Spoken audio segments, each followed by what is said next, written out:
ఎక్కడో ఉన్నక్కడికి వెళ్తున్నారు. ఎందుకయ్యా అంటే నెంబర్ 1 వచ్చేటప్పటికి రేపు ఎట్టుంటుందో అనే భయం ఉంది ప్రతి ఒక్కడికి ఇప్పటికి కూడా. మళ్ళీ జగన్ వచ్చాక పక్కన పెట్టేస్తే ఏమైపోతుంది, ఇది నెంబర్ 1.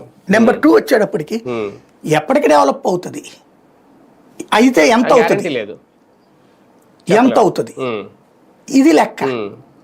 ఎంత అవుతుంది ఇప్పుడు అక్కడ 10 కోట్ల 1 కోటి రూపాయలు వాల్యూ చేసే స్థలం అమ్ముకుని ఇక్కడ తీసుకుంటే ఇక్కడ దానికంటే రేట్ ఉంది ఇప్పుడు ఆల్రెడీ.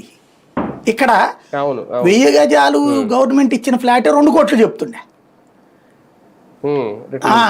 హైదరాబాద్ లో ఇది గచ్చిబౌలి, మణికొండ అట్లాంటి చోట్లన ఒక 1000 గజాలంటే గజం వచ్చేటో 1 లక్ష రూపాయలు వేసుకోవాలి అంటే 10 కోట్ల రూపాయలు అంతే కదా. అక్కడ 15 కోట్ల రూపాయలు అనుకున్నాం 1000 గజాలంటే 15 కోట్ల రూపాయలు ఉంది. అక్కడ 15 కోట్ల రూపాయలు పెట్టి ఉంటే 1000 గజాలు అనుకుంటే ఆ 1000 గజాలు ఒక 500 గజాల్లో ఒక అపార్ట్మెంట్ వస్తుంది. 2 అపార్ట్మెంట్లు కట్టిస్తే 2 500 గజాలు కట్టిస్తే ఒక్కొక్క అపార్ట్మెంట్లో కనీసం 25 ఫ్లాట్లు వస్తాయి. 24 ఫ్లాట్లు ఒక 5, 2 24 48 ఫ్లాట్లు వస్తాయి.